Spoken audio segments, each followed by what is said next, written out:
ನಮಸ್ಕಾರ. ನಾವು Basavaraju welcome seeds ಕಂಪ್ನಿಯವರು. ನಾವು ಹಾವೇರಿ ಜಿಲ್ಲೆ ಹಾವೇರಿ ತಾಲೂಕು ಕುಳೇನೂರು ಗ್ರಾಮ ಮಲ್ಲನಗೌಡರು ಹಿರೇಗೌಡರು ಪ್ಲಾಟಲ್ಲಿ ಬಂದಿದ್ದೀವಿ. ಅವರು ನಮ್ಮ ವೆಲ್ಕಮ್ ಕಂಪ್ನಿ ಪಪ್ಪಾಯಿ WS 46 ನಂಬರ್ ಪಪ್ಪಾಯಿ ಬೆಳೆದಿದ್ದಾರೆ. ಅದ್ರ ಬಗ್ಗೆ ಅವ್ರ ಅಭಿಪ್ರಾಯ ಹೇಳ್ತಾರೆ. ನಮಸ್ಕಾರ ಗೌಡ್ರೆ, ಮಾತಾಡ್ರಿ. ನಿಮ್ಮ ಹೆಸರು? ನಮಸ್ಕಾರ.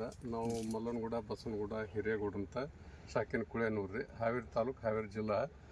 ನಾವು 2025 ಮಾರ್ಚ್ದಾಗ ಪಪ್ಪಾಯಿ ಹಚ್ಬೇಕು ಅಂತ ಒಂದು ತೀರ್ಮಾನ ಬಂತು ರೀ. ನಾವು ಎಲ್ಲ ಕಡೆ ಕೇಳಿದ್ವಿ, ಎಲ್ಕಮ್ ಸೊಸೆ ಚಲೋ ಬರ್ತೈತಿ ಅಂತೇಳಿ ಎಲ್ಕಮ್ ತಂದು ಹಚ್ಚಿರಿ ಅನ್ನೋದು ಒಂದು ಹಿಡಿದ್ರು ನಮ್ಗೆ ರೈತರ ಬೇಡಿಕೆ. ಎಲ್ಕಮ್ ಹಚ್ಚಿದ್ವಿ ರೀ 46. ಅದ್ರ ತಳಿ ಚಲೋ ಸ್ಟಾರ್ಟಿಂಗ್ ಮಾರ್ಚ್ 22ಕ್ಕೆ ಹಚ್ಚಿದ್ವಿ. ನವಂಬರ್ ಚಲೋ ಆತು ಹಣ್ಣು. ಸ್ವಲ್ಪ ಲೋಕಲ್ ಕೊಟ್ವಿ, ಚಲೋ ಆತ್ರಿ. ಮತ್ತು ಹೊಳ್ಳಿ ಈಗ ಹೊಳ್ಳಿ ಮತ್ತು ಫ್ಯಾಕ್ಟ್ರಿಯವ್ರನ್ನ ಕರೆದ್ವಿ ನಾವು, ಕಲ್ಗಟ್ಟಿಗೆ ಫ್ಯಾಕ್ಟ್ರಿಗೆ. ಅವರು ಬಂದು ಇಲ್ಲ ತೊಗೊಂತವ್ರಿ ನಿಮ್ದು ಹಣ್ಣು, ನೀವು ಕಳಿಸ್ರಿ ಅಂತೇಳಿ ಎಲ್ಕಮ್ ಚಲೋ ಐತಿ ಕಳಿಸ್ರಿ ಅಂತ ಹೇಳಿದ್ರು. ನಾವೆಲ್ಲ ಮತ್ತೆ ಕಾಯಂ ಫ್ಯಾಕ್ಟ್ರಿ ಕಳ್ಸಾಕ್ತಿದ್ವಿ ಕಲ್ಗಟ್ಟಿಗೆ ಫ್ಯಾಕ್ಟ್ರಿಗೆ. ಈಗ ಸುತ್ತಮುತ್ತ ಈಗ ನಮ್ದು ರೋಗ ಬಂದಿಲ್ರಿ 46. ರೋಗ ಇಲ್ಲ ಬೇರೆ ಬೇರೆ ತಳಿ ಸ್ವಲ್ಪ ರೋಗದ ಇದಾವು. ಎಲ್ಲರೂ ಬಂದು ನಮ್ಮ ತೋಟ ನೋಡ್ಕೊಂಡು ಹೊಂಟಾರ.